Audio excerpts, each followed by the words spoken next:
আমাদের প্রেমের কথা চ্যানেলটির সকল প্রকারের পাঠ গল্প দেখতে আমাদের চ্যানেলটি সাবস্ক্রাইব করে পাশে থাকা বেল আইকনে ক্লিক করুন। মারোয়ার এমন কাণ্ডে বুক কেঁপে উঠল নামিরা, আলী ও তোয়াফার। মারোয়া এমন কিছু করবে তা ঘুণাক্ষরেও টের পায়নি তারা। আলী উচ্চস্বরে ডেকে উঠল, মারোয়া। মারোয়ার হাত থেকে তরবারি পড়ে গেল। সে পড়ে গেল মেঝেতে। নামিরা নিস্পন্দ হয়ে তাকিয়ে আছে মারোয়ার দিকে। যেটা ঘটল এইমাত্র তা সত্যি নয়। হ্যাঁ, এটা সত্যি হতে পারে না। নামিরা মারোয়াকে মেঝে থেকে টেনে তুলে জড়িয়ে ধরল। দুগাল ভিজে যাচ্ছে উষ্ণ জলে। নামিরা ডাকলো, মারোয়া। মারোয়া সাড়া দিচ্ছে না। বুক চৌচির হচ্ছে নামিরার। মারোয়ার শরীর একদম স্থির। নামিরা মারোয়ার মৃতদেহ বুকে জড়িয়ে রেখে কাঁদতে লাগলো।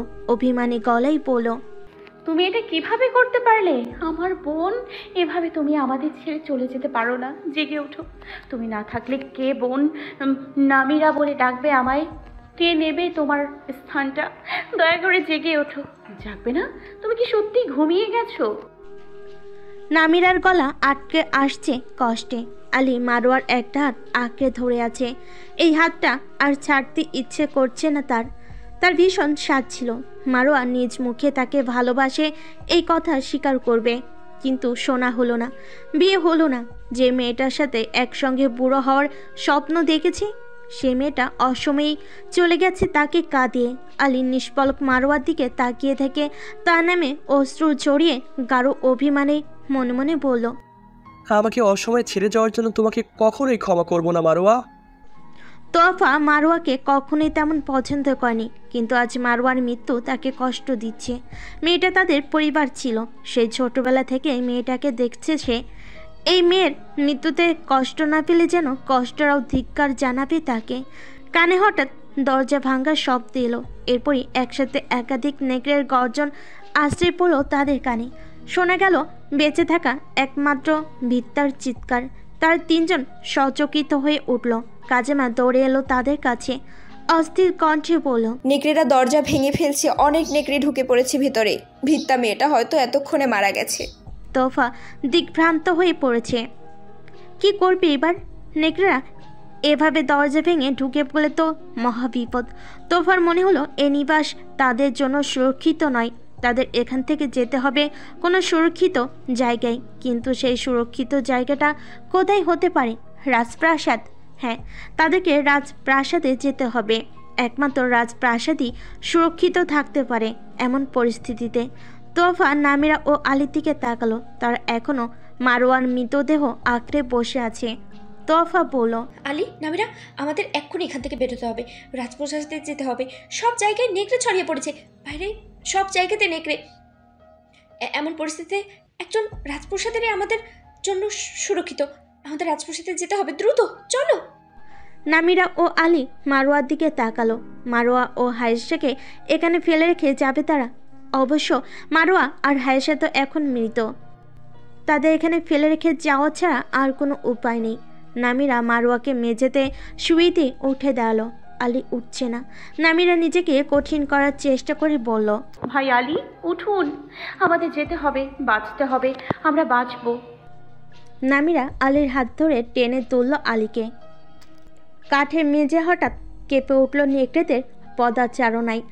অনেকগুলো নেকড়ে দৌড়ে আসছে তাদের দিকে। তার নেকড়েগুলোর বিপরীত দিকে দৌড়াতে শুরু করলো। পিছনে দরজা খুলে বের হয়ে গেল বাইরে। এরপর বাইরে থেকে দরজাটা বন্ধ করে দিল। নেকড়েরা হামলে পড়েছে বন্ধ দরজার উপর।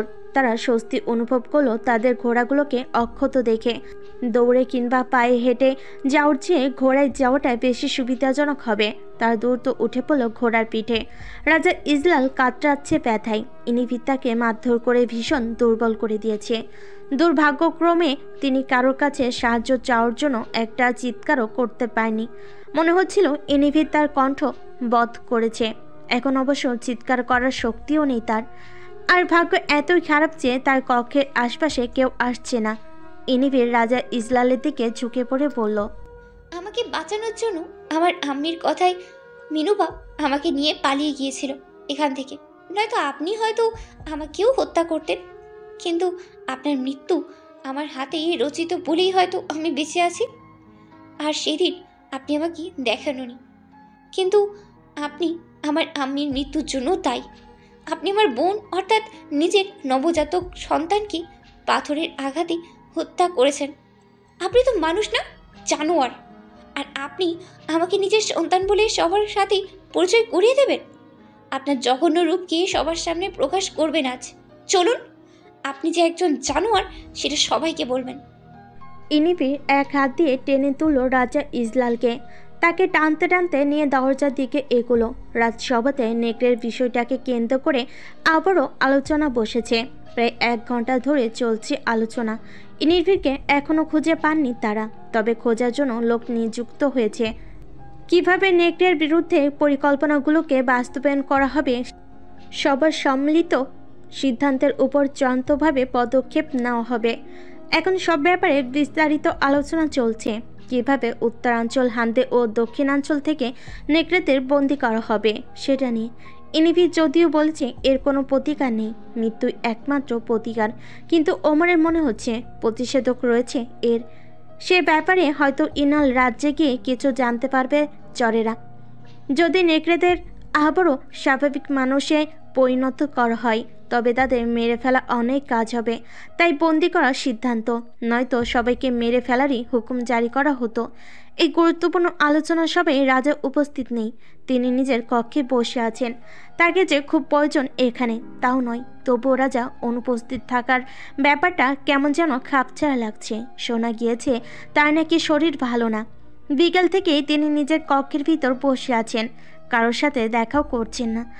রাজার অনুপস্থিতি নিয়ে ভালোই চলছে আলোচনা। হঠাৎ এক সৈন্য এসে হাজির হলো সরাসরি রাজসভাতে। সবাই অবাক হলো সৈন্যের উপস্থিতিতে। একজন সৈন্যের রাজসভাতে এভাবে ঢুকে পড়ার কথা নয়, কিন্তু যখন এসেছে তখন কারণ নিশ্চয়ই আছে। গুরুতর কিছু হয়েছে কি? কি হয়েছে? রাজকুমার রাজধানীর সাথে অন্যান্য অঞ্চলে যে পথগুলো বন্ধ করে দেওয়া হয়েছিল সেই পথ থেকে ওই অঞ্চলের সব নেকড়েরা রাজধানীতে আসতে শুরু করেছে। রাজধানী ভরে উঠেছে নেকড়েতে। ভয়ঙ্কর তাণ্ডব চলছে বাইরে। মানুষ আর নেকড়েতে লড়াই চলছে। দাঁড়িয়ে গেল ওমর। কি বলছে সৈন্য এসব? অন্য অঞ্চলগুলোর নেকড়ে সব রাজধানীতে আসছে মানে মানুষ আর নেকড়ের লড়াই চলছে? গায়ে কাটা দিচ্ছে কেমন কথাগুলো শুনে। না, নিজ চোখে না দেখে ভালোভাবে কিছু বুঝতে পারছে না সে। ওমর বলল, হ্যালো এভরিওয়ান, মোস্ট বেটের সাথে আমার এক্সপিরিয়েন্স সত্যি অনেক মজার, যা আমাকে নগদ পুরস্কার জেতার সুযোগ করে দিয়েছে। এখানে একটি খেলা সবচেয়ে এক্সাইটিং, তা হলো প্লিঙ্কো। খেলাটির পুরো ডিটেলস বলে আমি আপনাদের সারপ্রাইজ নষ্ট করতে চাচ্ছি না। ট্রাস্ট মি, এটি হবে আপনাদের জন্য একটি নতুন এক্সপিরিয়েন্স। আপনি যদি একজন গেম লাভার হন, মোস্ট বেট দিচ্ছে এক্সাইটিং সব গেম অফার। মোস্ট বেটই দিচ্ছে খেলায় খেলায় নগদ পুরস্কার জেতার সুযোগ। মোস্ট বেটে রয়েছে বিকাশ, নগদ, রকেট, উপায় এবং অন্যান্য অনলাইন ট্রানজাকশনের মাধ্যমে দ্রুত ও সহজে আপনার টাকা ডিপোজিট ও উইথড্র করার সুবিধা। সাথে থাকছে 24 ঘন্টার কাস্টমার কেয়ার সাপোর্ট। এই প্ল্যাটফর্মটি দিচ্ছে লাইভ স্ট্রিম ম্যাচ দেখার সুযোগ। নিচের দেয়া আমার প্রোমো কোডটি ইউজ করে রেজিস্ট্রেশন ও আপনার প্রথম ডিপোজিটে পেয়ে যাচ্ছেন এক্সাইটিং ওয়েলকাম বোনাস আর 250টি ফ্রি স্পিন।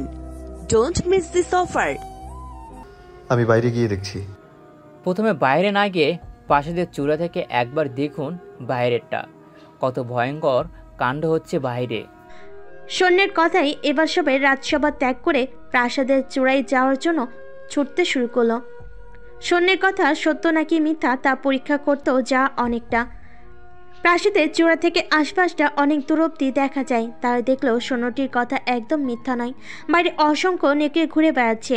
নেকড়ে আর মানুষের এক ভয়াবহ লড়াই হচ্ছে বাইরে। অনেক মানুষজন দৌড়ে বেড়াচ্ছে নেকড়েদের থেকে বাঁচার জন্য, আবার যেভাবে পারছে নেকড়েদের মোকাবিলা করার চেষ্টা করছে। চোখ বড় হয়ে গেল সবার এই দৃশ্য দেখতে দেখতে। এত নেকড়ে। তার কখনো চিন্তাও করেনি রাজ্যের সব নেকড়েরা এভাবে রাজধানীতে ঢুকে পড়ে আক্রমণ চালাবে। এর জন্য তারা একদমই প্রস্তুত ছিল না। অপ্রস্তুত তারা কি করে এখনো লড়াই করবে এত নেকড়ের সাথে? কি করে সাধারণ মানুষের রক্ষা করবে? ওমর দেখছে কয়েকটা বাড়ির দরজা জানালা ভেঙেও ঢুকে পড়েছে হিংস্র জন্তুগুলো। এর মানে দরজা জানালা আটকে ঘরের ভিতর বসে থাকলেও সুরক্ষা নেই। ওমরের মাথায় ভিতর তলপড় হচ্ছে। এটা কি হলো? এত নেকড়েকে এমন অপ্রস্তুত পরিস্থিতিতে কিভাবে প্রতিহত করবে? তার বুকের ভিতর হৃৎপিণ্ডটা ছটফটাতে লাগলো। তারা সবাই নিচে নেমে এলো। ওমরকে এখনই বাইরে যেতে হবে সব সৈন্যদের নিয়ে। এখন পরিস্থিতি যা তাতে আর নেকড়েদের মেরে ফেলা ছাড়া উপায় নেই। তবে এর সাথে রয়েছে নিজেদের জীবন হারানোর ঝুঁকি। লড়াইটা হয় মেরে ফেলার, নয় মরে যাওয়ার। ওমর দ্রুত পা ফেলছিল। হলঘর অতিক্রম করে যাওয়ার সময় হঠাৎ কানে এলো এক পরিচিত কণ্ঠস্বর। দাঁড়াও ওমর, এত তাড়াহুড়ো করলে কি করে হবে? কণ্ঠটা চিনতে পেরে সঙ্গে সঙ্গেই দাঁড়িয়ে গেল ওমর। থেমে গেল বাকিরাও। সবাই কণ্ঠটা অনুসরণ করে তাকালো। ইনিফিরকে দেখে ভীষণভাবে চমকালো সবাই। যে ইনিফিরকে খুঁজতে সেই সকাল থেকে অক্লান্ত পরিশ্রম করা হয়েছে, সেই ইনিফির কিনা এখানে তাদের সামনে দাঁড়িয়ে আছে। ইনিফিরের সাথে রাজা ইজলালকে রক্তাক্ত ও দুর্বল অবস্থায় দেখে সবাই আরও বেশি চমকে গেল। কারো কারো তো আত্মাই কেঁপে উঠল। রাজা ইজলাল ঠিকভাবে দাঁড়াতেও পারছেন না। ওমর ভয়ের তো চোখে রাজা ইজলালের দিকে তাকিয়ে থেকে ডাকলো, আব্বুজান। ইনিফির হেসে উঠল, ব্যঙ্গ করে পড়ল, আব্বুজান? আর কতকাল অন্যের পিতাকে আব্বুজান সম্বোধন করবে ওমর? এই মানুষটা তোমাদের পিতা নয়, আর না তোমরা তার সন্তান। সুতরাং অন্যের পিতাকে আব্বুজান সম্বোধন করবে না একদম। ইনিফিরের কথা শুনে বিহ্বল হয়ে গেল ওমর ও হামজালা। ওমরের চেয়েও হামজালা বেশি বিস্ময়ান্বিত হলো, কারণ ওমর ইনিফিরের এমন কথাই পূর্বের এমন কিছু সন্দেহ করেছিল। কিন্তু হামজালার কাছে এটি সম্পূর্ণ নতুন বিষয়। হামজালা ও ওমরের পাশাপাশি হলঘরে উপস্থিত অন্যরাও খুব চমকে গেছে এই কথায়। সাবেক রাজা মুবতাসিম, মন্ত্রীগণ, মহল পরিচালক, 2 জন গোয়েন্দা, এছাড়াও বেশ কিছু পরিচারিকারা রয়েছে। তুমি কি বলছো এসব? ঠিক বলছি। তোমরা ভুল মানুষকে পিতা হিসেবে চেনো। সে তোমাদের পিতা নয়। তোমরা রাজকুমার নও। তোমরা 2 ভাই আমার জায়গায় রাজত্ব করছো। আমি রাজা ইজলালের সন্তান। আমি এই রাজ্যের রাজকন্যা। সাবেক রাজা মুবতাসিম ইনিফিরের কথা শুনে বুঝতে পারল এই ইনিফিরকে। তিনি তো শুনেছিলেন প্রধান পরিচারিকা ও ইজলালের দ্বিতীয় মেয়েটি নৌকা ডুবে মারা গেছে। তাহলে এই মেয়ে কিভাবে? হামজালা এসব কথা আর সহ্য করতে না পেরে বলল, চুপ করো ইনিফির। কি বলছো এগুলো তুমি? পাগলের মতো প্রলাপ বকা বন্ধ করো। মনে হচ্ছে তুমি সত্য সহ্য করতে না পেরেই পাগল হয়ে গেছো। কোনো ব্যাপার না। তোমার নকল পিতার মুখ থেকেই সত্য জানার পর আশা করছি তোমার ভালো লাগবে। ইনিফির রাজা ইজলালের দিকে তাকালো। রাজা ইজলাল, সত্যিটা বলুন আপনার অপ্রকৃত সন্তানদের। বলুন অতীতে কতটা জঘন্য ছিলেন আপনি। বলুন আপনি আপনার সদ্যজাত কন্যার হত্যাকারী। আজ এক সত্য প্রকাশের দিন, যে সত্য রাজা ইজলাল ও মুবতাসিম সবসময় লুকিয়ে রেখেছে। তবে আজ যখন এত কিছু জানাজানি হয়েই গেল, রাজা ইজলাল আর লুকিয়ে রাখলেন না। তিনি ধীরে ধীরে সব কিছু বলতে লাগলেন। কি কি ঘটেছিল সেই রাতে, এমনকি আরও একটি গোপন সত্য বললেন তিনি, যা তার পিতা মুবতাসিমেরও অজানা। রাজা ইজলাল নিজের ছোট ভাই ও ভাইয়ের পরিবারকে হত্যা করেছেন এবং এমনভাবে হত্যার ঘটনাটা সবার সামনে উপস্থাপন করা হয়েছিল যেন ওটা নিছকই কোনো দুর্ঘটনা থেকে হয়েছে। মুবতাসিম এই কথা শুনে ভীষণ রকম আহত হলেন। অপরদিকে সব কিছু শুনে ওমর ও হামজালা বোধ করলো তাদের বুকের বাঁ পাশটা অবশ হয়ে গেছে। তারা দুজন এভাবে অস্থির হয়ে গেল যে মুখের ভাষার শূন্যতা দেখা দিল। তারা পলকবিহীন গভীর চমকপ্রদ চোখে কেবল তাকিয়েই থাকলো। ইতিমধ্যে হলঘরের রাজপ্রাসাদে সবাই এসে উপস্থিত হয়েছে। রাজা ইজলালের বলা শেষ হলে ইনিফির বলল, আমার আম্মি জানকে পুত্র সন্তান জন্ম না দেওয়ার জন্য মরতে হয়েছে। তাহলে রানী আলহাম কেন বেঁচেছিল? সেও তো আপনাকে পুত্র সন্তান দিতে পারেনি। তাহলে সে কেন মরেনি? কেন বাঁচিয়ে রেখেছিলেন? অবশ্য তার পাওনা মৃত্যুটা আমি তাকে সুন্দরভাবে বুঝিয়ে দিয়েছি। কিন্তু ইমিনা, ওরও তো মৃত্যু প্রাপ্য ছিল অনেক আগে। আমরা মেয়ে সন্তান হওয়াতে আমার যমজ বোনকে মাথা থিতলে দিয়ে মেরে ফেলেছেন। তাহলে ইমিনা নবজাতক থাকাকালীন ওর মাথা থিতলে দিয়ে কেন মেরে ফেললে হয়নি ওকে? কেন মারেনি? আজ মারবেন তাকে? নিজ হাতে থিতলে দেবেন ওর মাথা। ইনিভির ইমিনার দিকে তাকালো। ইনিভির চাহনিতে আত্মা শুকিয়ে গেল ইমিনার। ইনিভির কিভাবে যেন মুহূর্তের মাঝে তার কাছে চলে এলো। ভরকে গেল ইমিনা। ইনিভির হাতের ভাঁজে চেপে ধরল ইমিনার গলা। ওমর সব সত্য জানার পর দুর্বল বোধ করছিল। হৃদয়ের সাথে নিজের এক কঠিন যুদ্ধ হচ্ছে। এত সব ঘটনার যে সিকি ভাগ্য জানা ছিল না তাদের। কি করবে এখন? নিজের কষ্ট মোকাবিলা করবে নাকি ইনিভিরকে শেষ করে দেবে? বাইরেও চলছে এক ভয়াবহ তাণ্ডব। তার মোকাবিলায় বাকে করবে। ইনিভিরের সত্য জেনে ওমরের তার প্রতি সহানুভূতি হচ্ছে না। হতো যদি ইনিভির সহানুভূতি পাওয়ার যোগ্য হতো, কিন্তু ইনিভি তার যোগ্য নয়। অন্যায় করেছিল রাজা ইজলাল। মুবতাসিমও সব জানত, তাই প্রতিশোধ নিলে কেবল তাদের দুজনের উপর নেওয়া উচিত ছিল। কিন্তু ইনিভির গোটা রাজ্যের উপর নিচ্ছে, রাজ্যের প্রতিটা মানুষের উপর নিচ্ছে। রাগে জ্বলে ওঠে ওমরের সমস্ত শরীর। সে বলে উঠল, তাকে ছাড়ুন, মরতে না চাইলে। আগে নিজেকে বাঁচাও। ওই দেখো তোমার ভাইকে তোমাকে মারার প্রস্তুতি দিচ্ছে। ওমর পাশ ফিরে দেখলো হামজালা নেই পাশে, অথচ হামজালা তো তার পাশেই ছিল। খোঁজার জন্য এদিক ওদিক তাকাতেই দেখতে পেল হলঘরের এক কোণে ছটফট করছে হামজালা। ওর শরীরে পরিবর্তন ঘটেছে, চামড়া ফুরে গজিয়ে উঠছিল, চেহারায় আসছে পরিবর্তন। তার দাঁতগুলো ছুরির ফলার মতো হয়ে গেছে, সদন্ত এসে ঝুলেছে ঠোঁটের বাইরে। শরীরের গঠনও আসছে তুমুল পরিবর্তন। দেখতে দেখতে সবার চোখের সম্মুখে হামজালা পরিণত হলো একটা নেকড়েতে। আর সম্পূর্ণ নেকড়ে রূপ পেয়ে সে উপরের দিকে মাথা তুলে বিকট গর্জন করলো। সেই গর্জনে যেন সমগ্র রাজপ্রাসাদে কম্পন হলো। হামজালার চোখ দুটো এখন জ্বলছে হিংস্রতায়। হামজালা একজন নেকড়ে, সেটা ইনভির ও ওমর ব্যতীত অন্য কেউ জানতো না এখানের। হামজালাকে নেকড়ে হতে দেখে সবার মস্তিষ্ক বিকল হওয়ার উপক্রম হলো। একজন মন্ত্রী সবিস্ময়ে আতঙ্ক ঠাসা দু চোখে হামজালার দিকে তাকিয়ে থেকে বলল, যুবরাজ, হামজালাও একজন নেকড়ে। হামজালার দৃষ্টি হঠাৎ সেই মন্ত্রীর উপর পড়ল। হিংস্রতার উন্মত্তায় ফোঁস করছে হামজালা। মন্ত্রীর ওপর বুভুক্ষুর ন্যায় কয়েক সেকেন্ড তাকিয়ে থেকে হঠাৎ তেড়ে এলো। মন্ত্রীকে ধাক্কা মেরে ফেলে দিল মেঝেতে। গালে কামড় দিয়ে তুলে নিল মাংস। মন্ত্রীর চিৎকারে এবার বাড়ি খেতে শুরু করলো রাজপ্রাসাদের দেওয়ালে দেওয়ালে। সবে এমন দৃশ্য দেখে নেকড়েটাকে মারার চেষ্টা করার বদলে স্তব্ধ হয়ে দাঁড়িয়ে রইল। ওমর নিজের চোখকে বিশ্বাস করতে পারছে না। হামজালা তার চোখের সম্মুখে ছিন্নভিন্ন করে ফেলছে মন্ত্রীকে। না, এটা হতে পারে না। তার ভাই এটা কখনো করতে পারে না। ইনিভির তার ভাইকে দিয়ে করাচ্ছে এসব। সে ইনিভিরের দিকে অগ্নি দৃষ্টি নিক্ষেপ করলো। ইনিভির ওমরের চাহনি লক্ষ্য করে বলল, আজ আমি ব্যতীত কোনো নেকড়েই নিজেকে নিয়ন্ত্রণ করতে পারবে না। আজ তেমনই একটা রাত। সবাই নিজের বিবেক হারিয়েছে। তারা শুধু আজ একটা জিনিসই বুঝবে, কিভাবে মানুষকে আক্রমণ করতে হয়, কিভাবে তাদের দেহ ছিন্ন ভিন্ন করে ফেলতে হয়। তোমার ভাই আর তোমার ভাই নেই। সে এখন বিবেকহীন এক নেকড়ে। সে শুধু হিংস্রতাই বোঝে। ওমর বুঝতে পারছে না কি করবে। মাথার ভিতর যন্ত্রণা হচ্ছে, বুক ধরে যাচ্ছে ব্যথায়, দিক শূন্য লাগছে।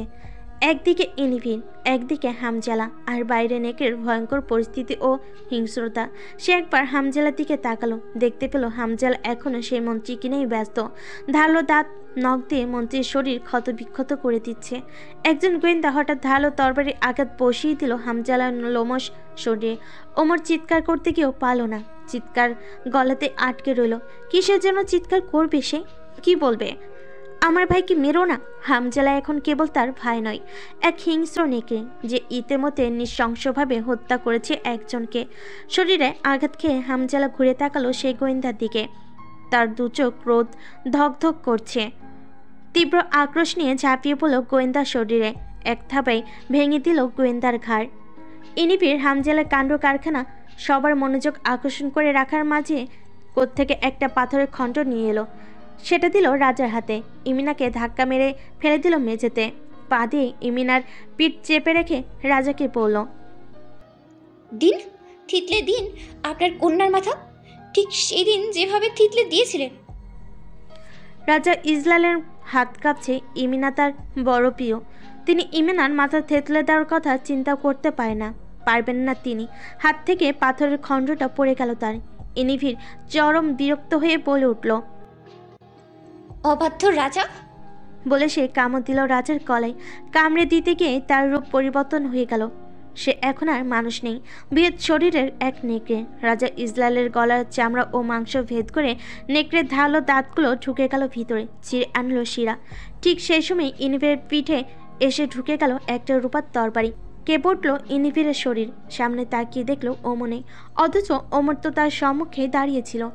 ইনিভিরের বুঝতে বাকি নেই এটা ওমরের কাণ্ড। সে ব্যথায় গর্জে উঠল, পিছন করে হাত দিয়ে আঘাত করলো ওমরের গালে। ইনিভির এই রাতে আরও শক্তিশালী হয়ে উঠেছে। তার এক আঘাতে এত জোর ছিল যে ওমর খুব দূরে গিয়ে ছিটকে পড়ল। মেঝেতে পড়ে গিয়ে আঘাত পেল মাথায়। ইনভি ওমরকে আক্রমণ করতে গেল না, কামড় বসালো আবারও রাজা ইজলালের গলায়। একের পর এক কামড়ের রক্ত ভেসে যেতে লাগলো মেঝেতে। রাজা ইজলালের শরীর কাঁপতে কাঁপতে একসময় স্থির হয়ে গেল। ওমর তরবারি নিয়ে আবার ছুটে এলো ইনিভিরের দিকে, আঘাত করলো ইনিভিরের শরীরে। শুধু ওমর নয়, আরও কয়েকজনের তরবারির আঘাত এসে পড়ল শরীরে। ইনিভির সবাইকে ধাক্কা মেরে সরিয়ে দিল। এরপর ভীষণ জোরে এক গর্জন করলো।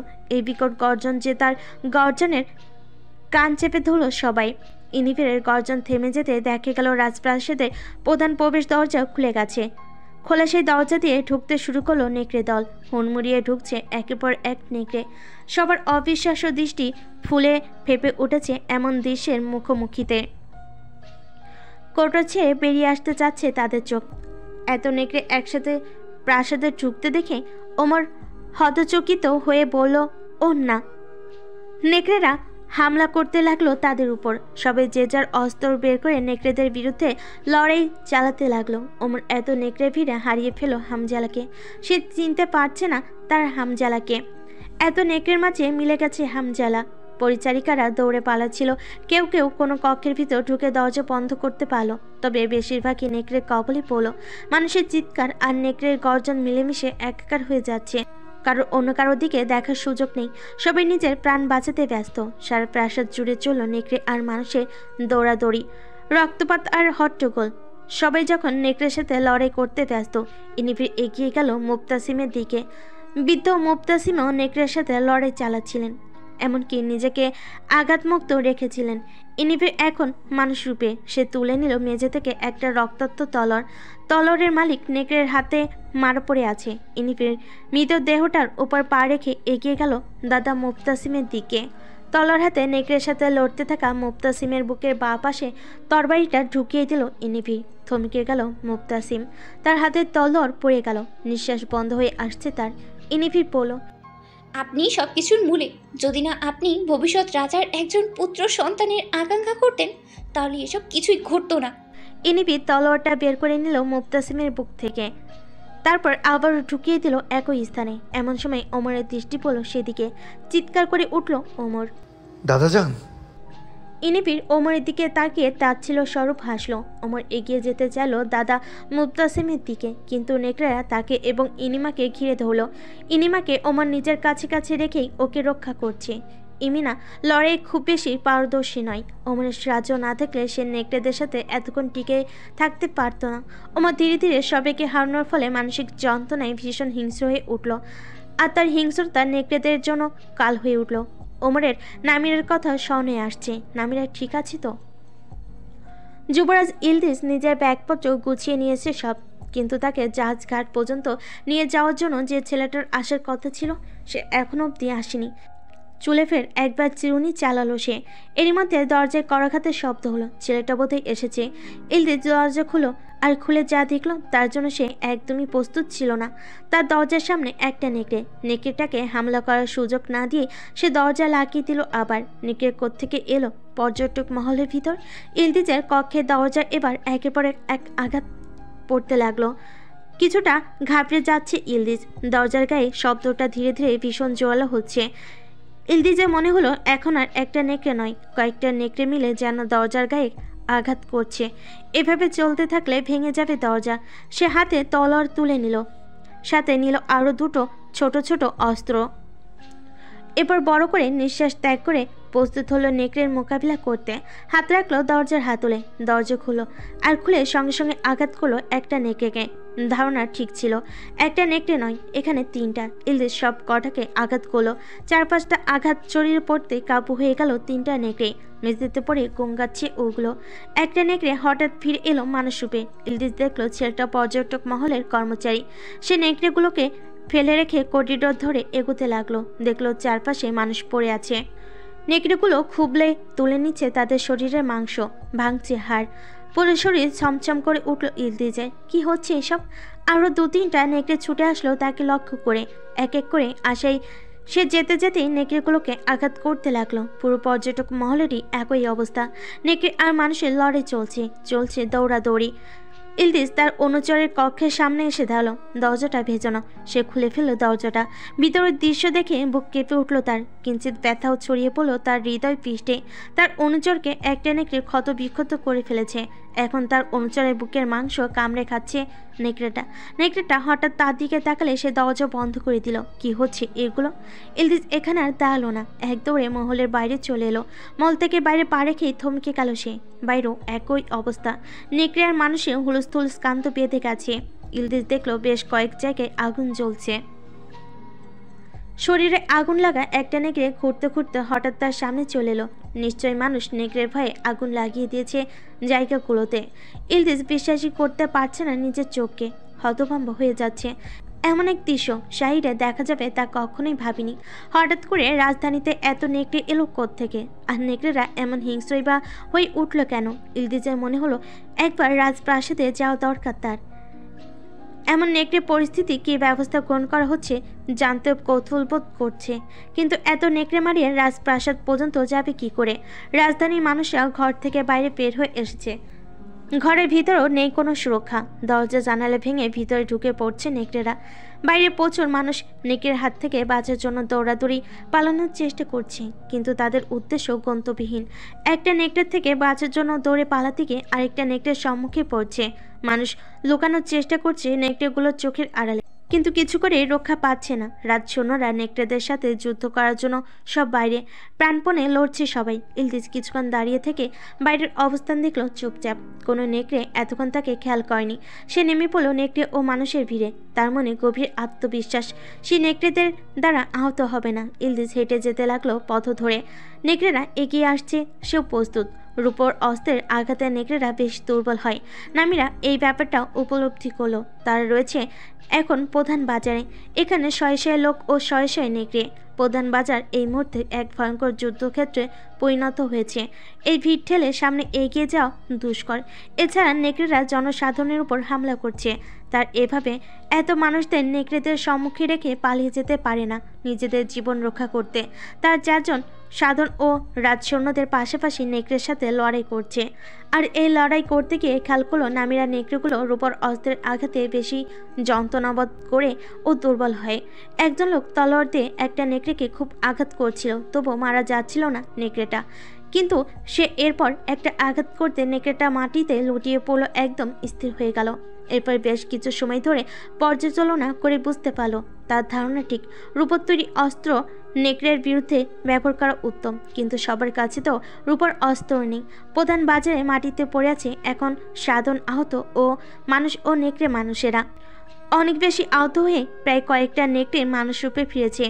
জ্বলছে জায়গায় জায়গায় আগুন। প্রজারা কয়েকটা নেকড়ের গায়ে আগুন জ্বালিয়ে দিয়েছিল। শরীরে আগুন নিয়ে নেকড়েগুলো এদিক ওদিক গিয়ে প্রায় কয়েকটা জায়গায় আগুন লাগিয়ে দিয়েছে। আগুনের তীব্রতাও বেড়ে চলেছে ধীরে ধীরে। অসাবধানতায় সেই আগুনের মাঝে গিয়ে পড়েছে কিছু নেকড়ে ও মানুষেরাও। আগুন নেভানো না হলে ধীরে ধীরে আগুনের ধ্বংসলীলাও বাড়তে থাকবে, আর সেটাও তাদের জন্য হুমকি হয়ে উঠবে। কিন্তু আগুন নেভানোর মতো পরিস্থিতি এখন নেই। নেকড়েদের মোকাবিলা করেই পারা যাচ্ছে না। চোখের সামনে ইতিমধ্যে কত মানুষ প্রাণ হারিয়েছে, কত মানুষ আহত হয়েছে, কত মানুষ এখনও বেঁচে থাকার জন্য লড়াই করছে হিংস্র নেকড়েদের বিরুদ্ধে। লড়াইটা অদ্ভুত, যে যেভাবে পারছে সেভাবে করছে। সবাই তার তলোয়ার হাতে লড়াই পারদর্শী নয়, সবার কাছে তলোয়ারও নেই। কেউ আগুন নিয়ে লড়াই করছে তো কেউ লাঠি সোটা পাথর নিয়ে যা পাচ্ছে হাতের কাছে তাই দিয়ে আঘাত করছে নেকড়েদের। নামিরার মনে বারবার উকি দিচ্ছে ওমরের কথা।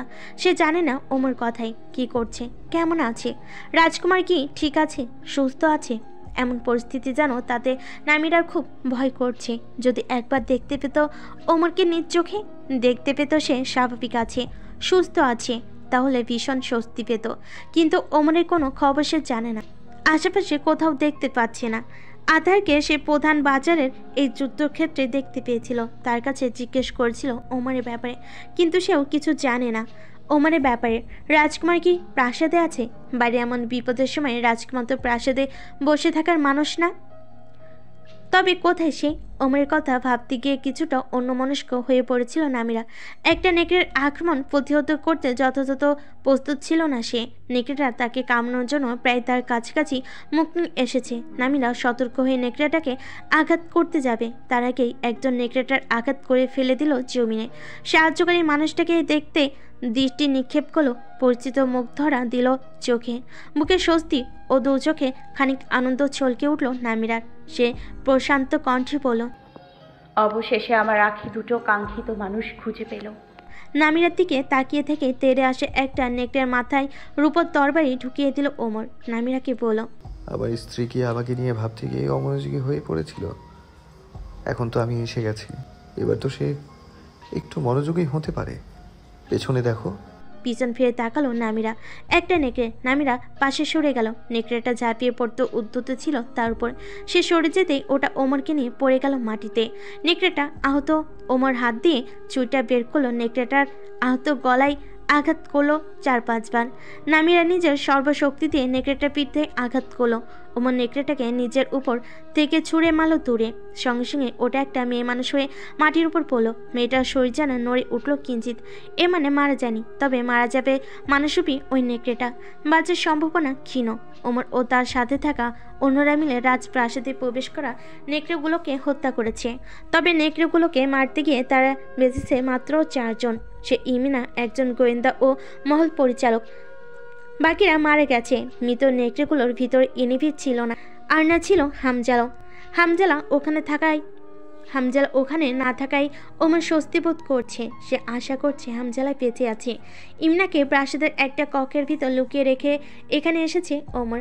প্রাসাদের অন্দর থেকে বের হয়ে প্রাসাদের প্রবেশদ্বারে পাহারাদের মৃত পড়ে থাকতে দেখে এসেছে সে। প্রাসাদের ভিতরে এখনো পড়ে আছে দাদা মোফতাসিম ও রাজা ইজলালের লাশ। ওমর সুযোগ পায়নি তাদের লাশের পাশে বসে কাঁদার। জনসাধারণের কথা চিন্তা করে তাকে ছুটে আসতে হয়েছে প্রাসাদের বাইরে। তারা লড়াই করছে, জানে না সফলতা কতটুকু আসবে, কত মানুষ বাঁচতে পারবে। নেকড়েদের মারতে গিয়ে মারা যাচ্ছে একের পর এক মানুষ।